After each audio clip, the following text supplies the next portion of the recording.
Hello everyone, আমরা আছি এখন বরিশাল নিয়ামতি বন্দর।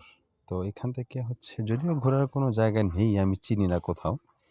তো ভাবলাম নদীটা একটু ঘুরে আসি।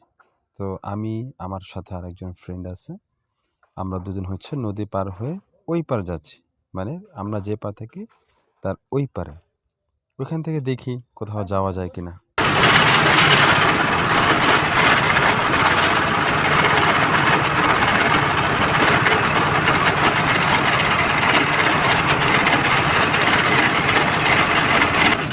দাম হচ্ছে 200, আমি তো আমার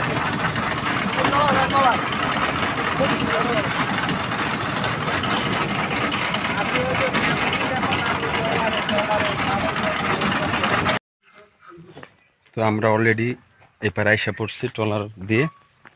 তো ট্রলারে যখন আমরা উঠি তখন শুনছি সামনে নাকি কোনো দাওয়াতের অনুষ্ঠান আছে। মানে দাওয়াত বলতে এই 40 যেটারে বলে, 40 একটা আয়োজন চলতেছে। তো দুপুর টাইম হয়ে গেছে অলরেডি, ক্ষুধাও লাগছে এই দুজনের। তো এখন সামনে যাইতেছি, আমি জানি না এটা কোন জায়গায়, মানে খাওয়াটা কোন জায়গায় হইতেছে আমি জানি না, কিন্তু দেখতেছি লোকজন মোটামুটি যাইতেছে, ওদেরকে ফলো করে আগে আমরা সামনে যাচ্ছি। তো রাস্তাটা আমি দেখাই, এই যে এইদিকে এই পাশে একটা মাঠ আছে, বিশাল মাঠ। এই জায়গায় আমি আমার লাইফের প্রথম আসছি। হ্যাঁ, এর আগে আমি কখনো আসিনি। আর ভাবলাম একটু নদীর রাস্তাটা একটু ঘুরি। তো হঠাৎ করে শুনি এরকম এরকম অবস্থা। দেখি যদি ভাগ্যে রিজিকে থাকে তাহলে খাই আসতে পারবো। দেখি বাকিটা সামনে গিয়ে দেখি। আচ্ছা, আমরা মনে হয় আমরা কাঙ্ক্ষিত জায়গায় আইসা পড়ছি, কারণ আমি একটু আগে একটা মহিলাকে শুনতে দেখলাম, মানে বলতে শুনছি যে এই লোক নাকি 1000 লোক আসছে। তবে হ্যাঁ, 1000 লোক আসছে, আমি আরো কয়েক জায়গা থেকে শুনছি প্রায় অনেক লোক আসছে। এখন আল্লাহ ভালো জানে কি আছে কপালে। দেখি সামনে যেতে থাকি। আচ্ছা, আমরা এখান থেকে বহুত শব্দ শোনা যেতেছে, না আসলে বহুত লোক আসছে। এই যে ওখানে মহিলারা দেখলাম দাঁড়ায় আছে, ওই যে ওই পার। আমরা ভুলে এই পারে চলে আসছি, খালের এই পারে, মানে রাস্তা পার হইতে হবে। ওই যে অনুষ্ঠান দেখা যাইতেছে,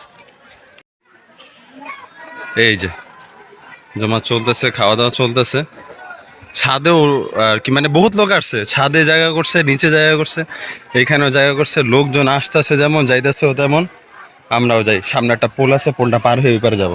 তো অলরেডি আমরা আইসা পড়ছি। তো এখানে লোকজন আছে মোটামুটি, বহুত লোক আছে। দেখি এর মধ্যে যদি ভাগে পাই তাহলে আমরা এখানে বসতে পারবো। এই যে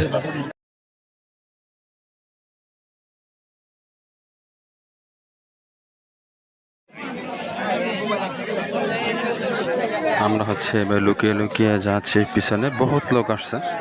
আমি ভয়েসও দিচ্ছি লুকিয়ে লুকিয়ে। হ্যাঁ, এইখানে এই যে দোতলায় যাব এখন, লোকজন আসতেছে। আমরা যে এসে পড়েছি এখানে, এখানে বসমু। এই যে লোকজন নিচে খাবার দিতেছে, ঠিক আছে। এখানে যে আমরা বসমু ফকিরের নান।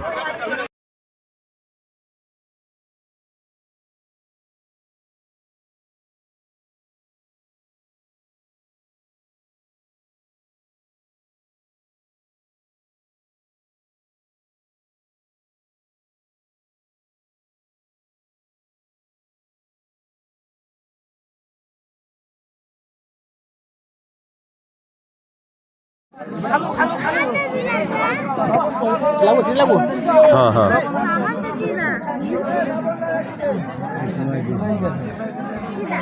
সব লাগবে।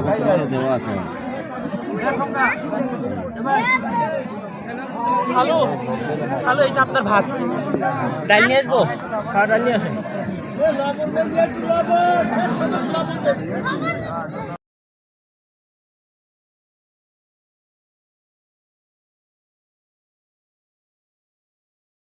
দিয়ে দাও, দিয়ে দাও। ওই মোটে দাও, ওইটা মোটে দাও, ওইটা মোটে দাও।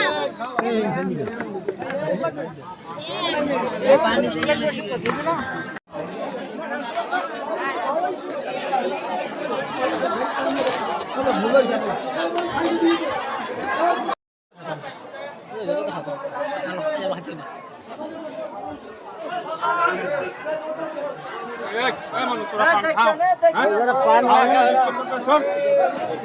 পান মনে হয় ভাগে পাবো না। ওইবার হেবে আসলে ওই যে আসলে আচ্ছা দেখা যায়। তো জানি না কাজটা ঠিক হয়েছে কি না, তবে দুপুরের টাইম হয়ে গেছিল, এই জন্য দেখলাম মানে খাবারের। আচ্ছা আগে খাবারের কথা বলি। খাবারটা মানে 40 হিসেবে মানে অনেক এক্সপেন্সিভ খাবার হয়ে গেছে। খাবার যথেষ্ট পরিমাণে খুব ভালো, খাবারের কোনো কমতি বা আপ্যায়নের কোনো কমতি রাখে নাই। গরুর মাংস পরিমাণ মতো মানে পরিমাণের চেয়ে তো বেশি দিছে, মানে একটা জমাত যেটা বলে, জমাতে যে পরিমাণ হয় তার থেকেও বেশি দিছে। ভাতও খুব ভালো, ফেনিটা আমার কাছে খুব ভালো লাগছে। ফেনিটা খুব ঘন ছিল, বাসাবাড়ির মতো অনেক ঘন, কিশমিশ বাদাম সবই ছিল। তবে এইসব ফাও খাওয়াটা আমার একটু বিবেকে বাজছে, কিন্তু খিদে লাগছে, আল্লাহ হাতে রিজিকের দিকে রাখছেন, এটা কওয়া ঠিক কিনা আমি জানি না। তবে এই যে আমার লাগে ও ও আছে, আমি একলা মরিনি। তবে খাবারটা খুব ভালো ছিল। এখন আমি আবার জায়গার মধ্যে চলে যেতেছি, আমাদের সামনে টলার, ওই টলারে আবার নিয়ামতি চলে যাব। হ্যাঁ এই যে ফাও খাই আবার দেখছো, যাক ফাও না, আল্লাহ রিজিক হয়তো এরকম ঠিক কিনা আমি জানি না, বাকিটা পরে সামনে লোক আছে। আচ্ছা খাবারটা কেমন হয়েছে? সে হয়েছে খাবার তো সেবই, একটা লাগা ফাও দিতে, তো লাগা এই কে মারা গেছে আমি জানি না, তবে যেই মারা গেছে তার জন্য দোয়া করি, আল্লাহ তারে জান্নাতবাসী করুক। হ্যাঁ, তো খাবারের কথা তো বলবো, খাবার খুব ভালো ছিল। আর এখনো ট্রলার ছাড়ে নেই, যে আমরা ট্রলারে বসে আছি, ট্রলার গেছে আগ দিয়ে, সরি উনি বললো যে 10-15 মিনিট সময় লাগবে, তো এই জন্য এখন বসে আছি, কেউ নেই, আমরা দুজন নিয়ে আছি খালি, দেখি ওই টাকা দিয়া 20 টাকা, দুজনে 40 টাকা খালি যাইতে। ক ক ক জলদি বল, একটু পরে নিয়ামতি জানা পারেগা। পারাসি টাকা দেয়া আর জামু টাকা দেয়া হ্যাঁ হ্যাঁ, ফিরি না ফিরি না।